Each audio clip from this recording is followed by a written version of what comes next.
kun paistaa pirttiin pienen, työtäni teen, olen onnellinen.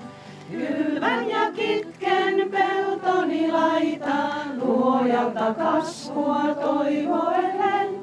Kylvän ja kitken peltoni laitaan, luojalta kasvua toivoellen. Juhlivalle yhdistykselle. Olen tosi iloinen siitä, että yhdistys toimii siellä aktiivisesti oman jäsenistönsä hyvinvoinnin edistämiseksi ja ennen kaikkea koko sen kyläyhteisön virkeänä pitämiseksi yhdessä kyläyhdistyksen, metsästysseuran ja muiden alueen paikallisten toimijoiden kanssa. Elämä on parasta itse tehtynä ja minusta se viuruniemeläisittä ehkä kuuluisi, että elämä omassa kotikylässä on parasta yhdessä itse tehtynä. Turmako veisi mun taimeni nuoret, kylmäkö kukkani kuihtua vois? Taivas kun hiljaa tuokasten hiljaa, kuinka ei maaemo lahjojan sois? Taivas kun hiljaa tuokasten hiljaa, kuinka ei maaemo lahjojan sois? Ei ole kuin 24 sivua. Mulla se lupasit No, isolla bränti. Joo. No niin. Eli ensimmäiseksi haluan sanoa sen, että olen Marttana nuori, vasta 5 vuoden ikäinen. Ja tämä Martta-puku, joka minulla on nyt yllä, niin se on ensimmäistä kertaa päälläni. Ja olen perinnyt sen tädiltäni Aune Kerviseltä, joka oli yksi Viuruniemen Martta-kerhon perustajista. Nythän Suomi lähestyy 100 vuoden ikää, mutta Marttaliitto lähestyy 120 vuoden ikää. Ja Lucinda Hagman perusti tämän järjestön 1899. No, 30-luvulta sitten haluan sanoa vielä sen, että siltä ajaltahan on tämä Marttojen järjestöasu. Eli pyydettiin tämmöinen tekstiilitaiteilija Eeva Saurio, joka suunnitteli tämän ruutukangaskuosin ja Finlaysonin tehtaalla se kudottiin.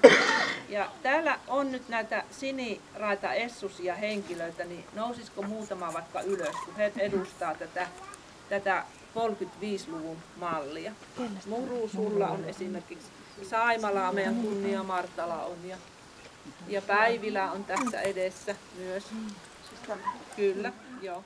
Ja sitten tuossa, ootko Muru vielä? Mutta lopuksi totean, että tämä Marttojen historia Viuruniemessä osoittaa sen, että meillä on erittäin monta syytä tänään iloon ja juhlaan. Martat on elävöittänyt ja piristänyt tämä Viuruniemen kylän elämää jo 80 vuotta. Jokainen kyläläinen on saanut osallistua toimintaan omana itsenään. Mukana on ollut miehet, lapset ja vanhukset.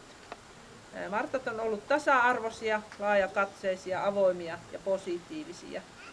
He ovat ymmärtäneet rakentaa yhteistyötä kylän muiden yhdistysten, kyläyhdistys, lähetysseura, urheiluseura, metsästys- ja kalastusseura 4H kanssa. Ja verkostoitumista on ollut laajemminkin esim. Outokummun kaupungin, seurakunnan, yrittäjien ja tietysti muiden Martta-yhdistysten kanssa. Martat ovat matkustelleet kotimaakunnassa ja laajemminkin. Toiminta on ollut laaja-alaista ja se on muuttunut ajanhengen mukaisesti. Tärkeimpänä toimintamuotona ovat olleet ompeluseurat, jotka ajan saatossa ovat muuttuneet Martta-illoiksi. Martta-illat sisällöllisen antisan lisäksi ovat ylläpitäneet kyläilyperinnettä.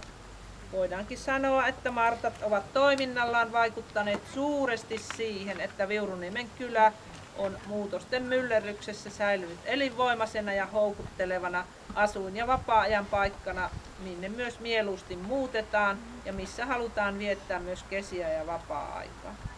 Monet kiitokset edesmenneille Martoille, nykyisille Martoille, viuruniemeläisten kotien ja perheiden hyväksi tehdystä työstä. Tästä on nykyisten ja tulevien Marttojen hyvää jatkoa. Kiitoksia. Syntymämaallensa kortensa kantaa, Marttojen työ, kodin hiljainen työ. Nyt sulut haihtuu, yövaloks vaihtuu, uskoa toivoa maan sydän lyö. Nyt sulut haihtuu, yövaloks vaihtuu, uskoa uskoa, toivoa maan sydän lyö.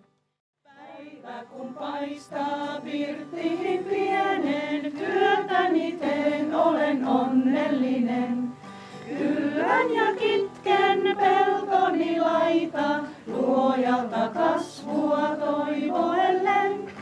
Kylvän ja kitken peltoni laita, luojalta kasvua toivoellen.